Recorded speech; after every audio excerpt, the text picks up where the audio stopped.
आज लेक्चर 6 है। 5 लेक्चर आप लोगों का कंप्लीट हो चुका है। कल बात हो रही थी कैम के बारे में। कैम के बारे में कल बताए थे कंप्यूटर एडेड मैन्युफैक्चरिंग, इसके बारे में बात हुई थी। अब आज देखेंगे बेनिफिट ऑफ कैम। कैम का बेनिफिट क्या है, कंप्यूटर एडेड मैन्युफैक्चरिंग का बेनिफिट हमें क्या मिलता है। कल बात हुई थी एएनसी मशीन का और सीएनसी मशीन का, जिनका यूज हम कैम में करते हैं या कह सकते हैं कि अपने मैन्युफैक्चरिंग के फील्ड में करते हैं। अब देखिए कैम का मेनली बेनिफिट क्या है।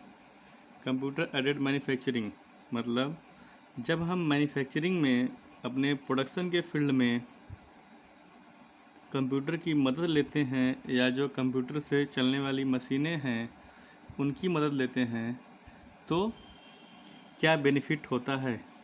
सबसे बड़ा बेनिफिट यह है कि लेस टाइम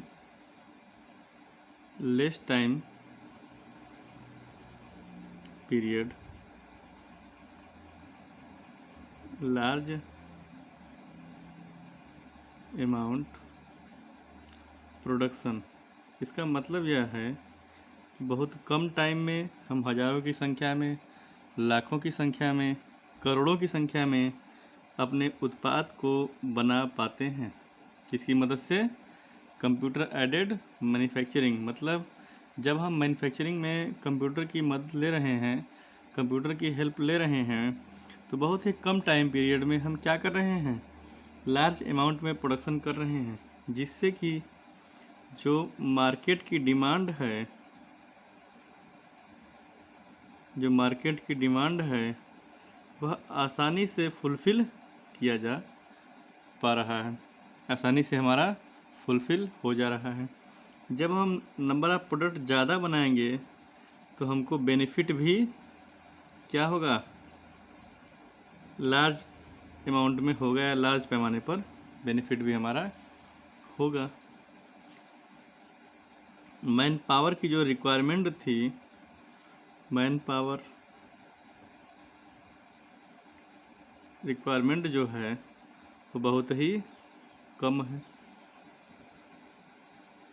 अब देखिए मैन पावर की तो रिक्वायरमेंट जो कम है वह है ही, साथ में जो एक्यूरेसी है वो हमारी बहुत ही ज़्यादा हो गई है।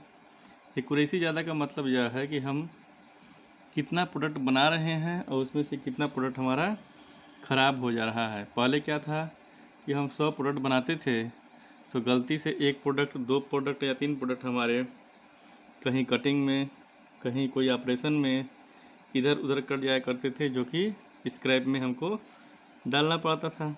अब क्या है कि जो मशीनों का यूज़ कर रहे हैं तो एक्यूरेसी हमारी बहुत ज़्यादा है।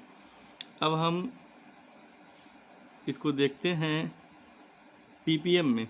एक्यूरेसी जो है इसको देखा जाता है पार्ट पर मिलियन। मतलब 1 मिलियन में होता है हमारा 10 लाख। 10 लाख प्रोडक्ट बन रहे हैं तो उसमें हमारा कितना प्रोडक्ट ख़राब हो रहा है। अब हम 10 लाख पर चेक करते हैं, इसे कहते हैं पीपीएम, पार्ट पर मिलियन, कि 1 मिलियन में हमारे कितने पार्ट ख़राब हो रहे हैं।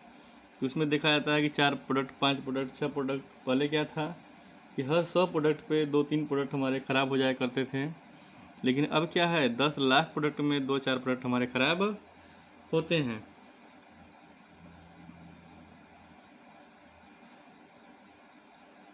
ईजली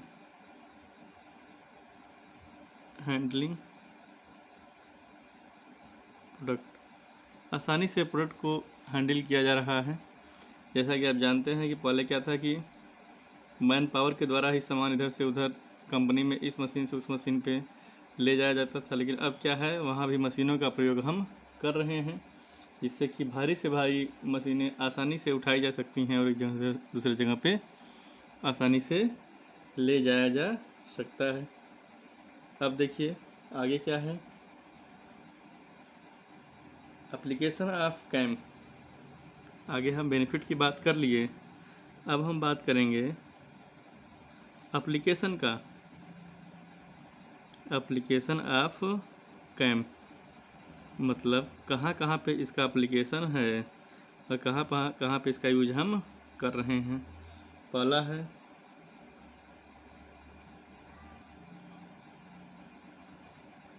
ऑटोमोबाइल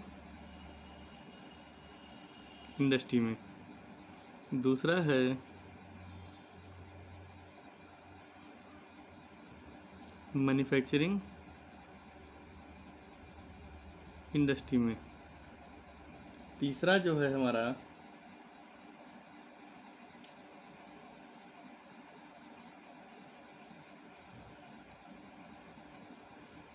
जहाँ पे लार्ज अमाउंट प्रोडक्शन की बात होती है वहाँ पे हम यूज करते हैं कैम का। अब देखिए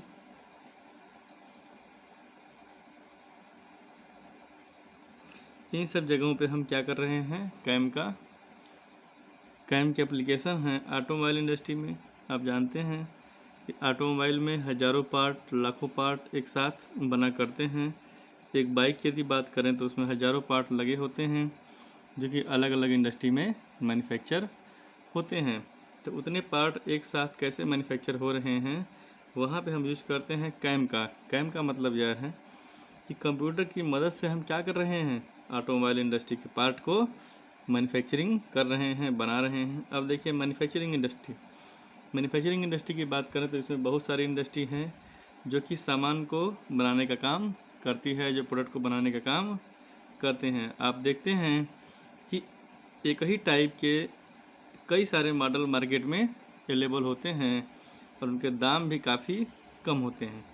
तो यही कारण है कि जब लार्ज पैमाने पर हम मैन्युफैक्चरिंग कर रहे हैं तो उसका रेट, जो प्राइस होता है, उसका दाम क्या होता है, कम हो जाता है, जिससे कि कम दाम पर आसानी से मार्केट में वह उपलब्ध होता है। अब देखिए आगे है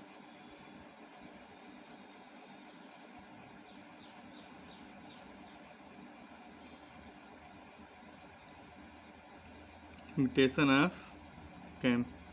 कैम का लिमिटेशन क्या है, जहाँ पे बहुत सारे बेनिफिट हैं वहाँ पे कुछ इसकी सीमाएं भी हैं, जिससे कि हम ऊपर नहीं जा सकते।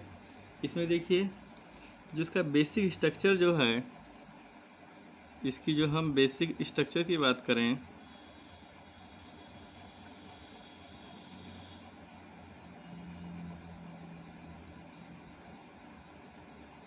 यदि हम बात करें इसके बेसिक स्ट्रक्चर का, तो हम कह सकते हैं इसका जो बेसिक स्ट्रक्चर है या जो बेसिक वो है, शुरुआती जो खर्च है मशीनों का या जो उनकी कास्ट है बहुत ज़्यादा है। इनिशियल टाइम में इसका खर्चा क्या है, बहुत ज़्यादा है। दूसरा क्या है कि इसके जो सॉफ्टवेयर हैं वो काफ़ी कास्टली हैं, जो हम सॉफ्टवेयर यूज करते हैं काफ़ी कास्टली हैं। इसमें ट्रेंड वर्कर की आवश्यकता होती है, इसमें ट्रेंड ऑपरेटर की आवश्यकता होती है, जिनको कि अधिक सैलरी देना पड़ता है हमको। इस तरह से इसी कुछ लिमिटेशंस भी हैं कैम के, कुछ बेनिफिट हैं तो कुछ इसके लिमिटेशंस भी हैं कि हम इन चीज़ों में लिमिटेशंस को देख सकते हैं या कर सकते हैं। यहाँ पे आपका कैम का जो टॉपिक था वह ख़त्म होता है। अगला टॉपिक है आपका computer integrated manufacturing. Next topic है आपका CIM, कंप्यूटर इंटीग्रेटेड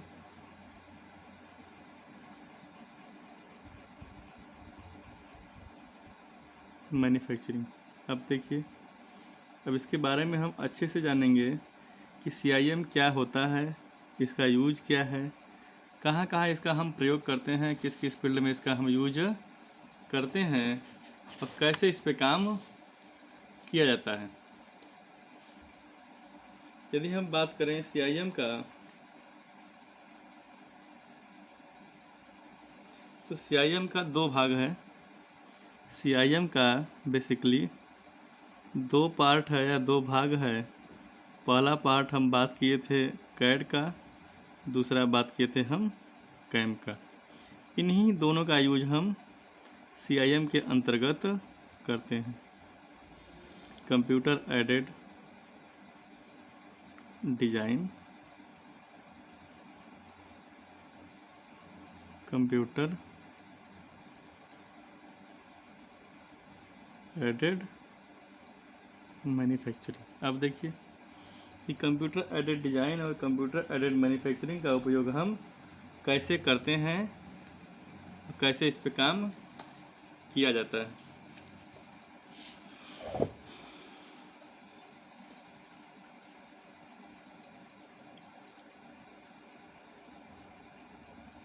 इसका एक डायग्राम बेसिक डायग्राम है, उसको देख लीजिए।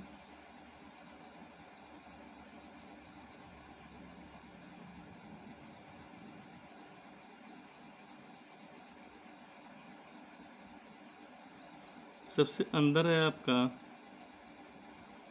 फैक्ट्री ऑपरेशन, उसके बाहर है आपका डिजाइन,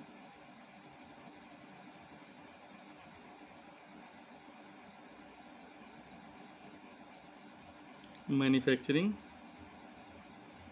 प्लानिंग, उसके बाद है मैन्युफैक्चरिंग कंट्रोल,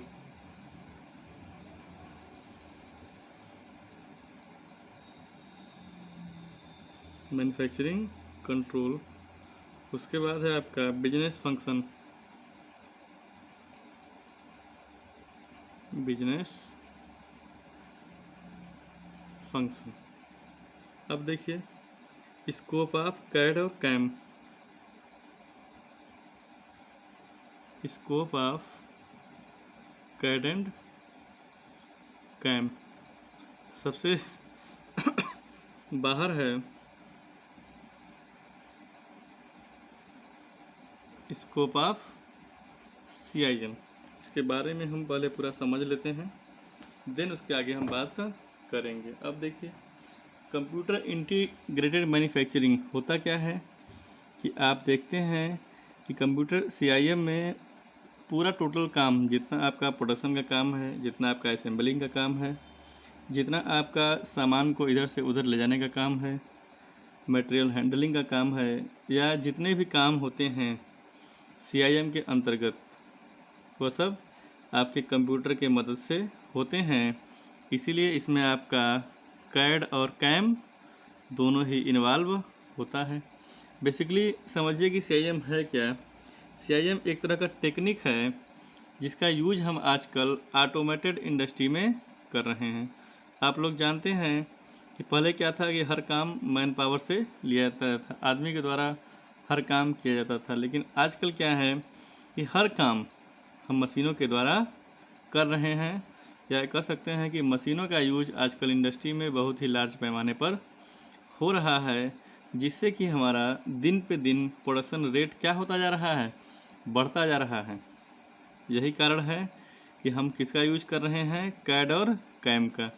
कैड आपको बताया गया था लास्ट क्लास में कि कैड और कैम क्या होता है। कैड का मतलब है कंप्यूटर एडेड डिजाइन, मतलब हम कंप्यूटर की मदद से उसकी डिज़ाइन तैयार करते हैं, ड्राफ्टिंग तैयार करते हैं, पूरा टेस्टिंग का काम करते हैं। जितने भी इस तरह के काम हैं वो कैड की मदद से कर लेते हैं। और कैम की मदद से हम क्या करते हैं, मशीनों का यूज करके। कैम में बेसिकली दो मशीनें थी आपकी, ENC और CNC की बात आपसे हुई थी, जिसमें कि हम ENC के बारे में बताया था, ENC मशीन कैसे काम करता है। और बाद में एएनसी को ही अपडेट कर दिया गया सीएनसी मशीन में। एएनसी मशीन का ही अपडेटेड वर्जन है, क्या है आपका, सीएनसी मशीन।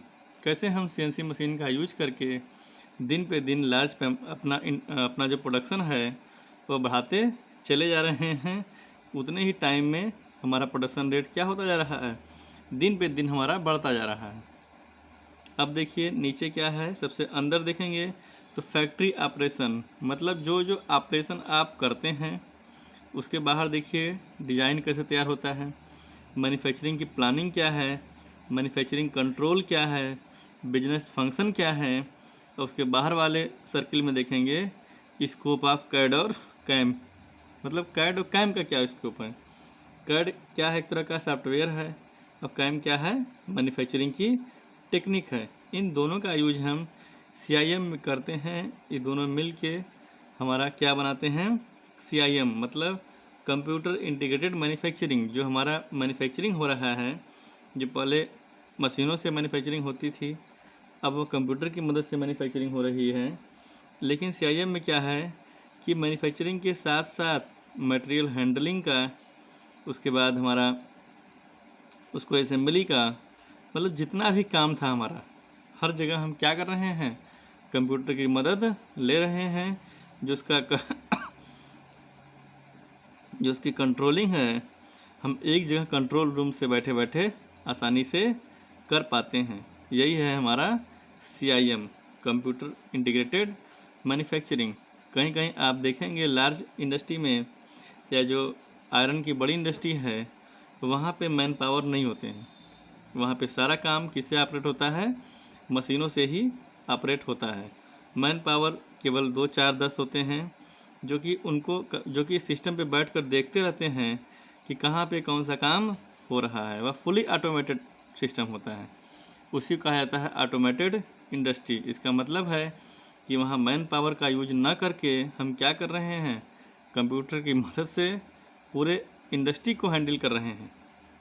जो इस तरह की इंडस्ट्री होती है उसमें हम क्या यूज करते हैं, कंप्यूटर इंटीग्रेटेड मैन्युफैक्चरिंग, मतलब हम पूरे इंडस्ट्री को ऑपरेट कर रहे हैं कंप्यूटर के मदद से। अब देखिए डिज़ाइन में कैसे यूज करते हैं हम। डिज़ाइन बेसिकली हमारा यूज होता है डिज़ाइन में कैड, कंप्यूटर एडेड डिज़ाइन से हम आसानी से डिज़ाइन को तैयार कर लेते हैं। दूसरा है हमारा मैन्युफैक्चरिंग प्लानिंग। मैन्युफैक्चरिंग प्लानिंग में हम मार्केट का सर्वे करते हैं। पहले देखते हैं कि मार्केट में हमारी डिमांड क्या है, आने वाले 3 महीनों में, या आने वाले 6 महीनों में, या आने वाले 1 साल में हमारी डिमांड क्या है। हमारा जो डिमांड का ग्राफ है, या जो सेलिंग का ग्राफ है, वह घट रहा है कि बढ़ रहा है। और यदि वह बढ़ रहा है तो किस रेट से बढ़ रहा है। जो उसका बढ़ने का रेट होगा, उस हिसाब से हम कैलकुलेशन कर लेंगे कि आने वाले 6 महीनों में, आने वाले 3 महीनों में, या आने वाले 1 साल में हमारे प्रोडक्ट का जो हम सामान मैन्युफैक्चर कर रहे हैं उसका डिमांड कितना तक पहुंच जाएगा। उस हिसाब से हम मैन्युफैक्चरिंग का प्लानिंग करेंगे कि ताकि आने वाले टाइम में मार्केट के डिमांड को हम पूरा कर सकें। मैन्युफैक्चरिंग कंट्रोल की बात कर रहा है, देखिए अगले पॉइंट में। मैन्युफैक्चरिंग कंट्रोल क्या होता है। मैन्युफैक्चरिंग कंट्रोल में यही चीज़ देखी जाती है कि जितना हमारा डिमांड है, या जितना आने वाले टाइम में हमारे सामान का डिमांड है, हम उतना ही सामान को बनाएं। बहुत ज़्यादा एक्सेस सामान भी यदि हम बना लेते हैं तो उससे क्या होगा, हमारा जो रॉ मटेरियल है वो फंस जाएगा, हमारा जो पैसा है वो ब्लैक हो जाएगा। इसीलिए हम मैन्युफैक्चरिंग कंट्रोल पे इतना ध्यान देते हैं। अगला पॉइंट है इसमें बिजनेस फंक्शन। बिजनेस फंक्शन का मतलब यह है कितना हम उसमें इनपुट दे रहे हैं, कितना हमको आउटपुट मिल रहा है। कहीं ऐसा तो नहीं कि हम पैसा इन्वेस्ट करते जा रहे हैं और उससे प्रॉफिट हमारा न के बराबर हो रहा है, या प्रॉफिट उससे नहीं हो रहा है, या जो हम पैसे का इन्वेस्टमेंट कर रहे हैं, रॉ मटेरियल में कर रहे हैं, मशीनों में कर रहे हैं, मैन पावर में कर रहे हैं, एडवर्टीजमेंट में कर रहे हैं, मार्केटिंग में कर रहे हैं, उनसे हमारा कितना बेनिफिट हमको मिल रहा है, या आने वाले टाइम में उससे हमको कितना बेनिफिट मिलेगा। बिजनेस फंक्शन में बेसिकली यही देखा जाता है।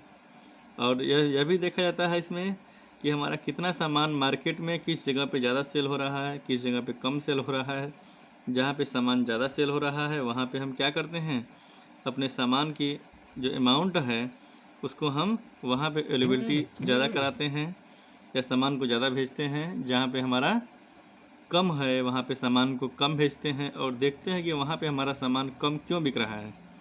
कहीं एडवर्टीजमेंट की कमी है, कहीं लोगों की जागरूकता की कमी है, कहीं उसका बहुत सारी चीज़ें हैं मार्केटिंग में जिससे कि सामान हमारा कम बिक रहा है, तो उसको पूरा किया जाए। जहाँ पे कमियाँ होती हैं उनको दूर किया जाए और सामान को अधिक से अधिक मात्रा में मार्केट में बेचा जाए। अब देखिए उसके बाहर वाले सर्किल में है scope of CAD of CAM. CAD of CAM के बारे में आपसे डिटेल में बातें हो चुकी हैं कि कैड क्या है और कैम क्या है और इसका स्कोप क्या है, किस किस फील्ड में उसका यूज हम करते हैं या एप्लीकेशन क्या है। लास्ट में देखिए स्कोप ऑफ CIM। अब देखिए हम बात करेंगे CIM के स्कोप के ऊपर। तो CIM का स्कोप यही है कि हम जैसे बहुत बड़े बड़े जैसे देखेंगे आप तो आयरन इंडस्ट्री में क्या होता है कि आयरन को गर्म करके ही छड़ वगैरह बनाया जाता है, बड़ी बड़ी प्लेटें बनाई जाती हैं। तो वहाँ पे मैन पावर से काम करना बहुत ही रिस्की होता है। बहुत ही रिस्की का मतलब यह है कि टेम्परेचर बहुत ज़्यादा होता है, वहाँ पे मैन पावर बहुत देर तक काम नहीं कर सकते हैं। थोड़ी सी गलती होने पर उनका हाथ पैर कट सकता है, जान भी जा सकती है। तो ऐसे जगह हम CIM का यूज ज़्यादा करते हैं कि वहाँ पे हम कंप्यूटर की मदद से, मशीनों की मदद से ही अपने काम को कंप्लीट कर लें ताकि किसी प्रकार के मैन पावर को कोई हानि न पहुँचे। आज की क्लास यहीं तक, नेक्स्ट क्लास कल की जाएगी। Thank you class.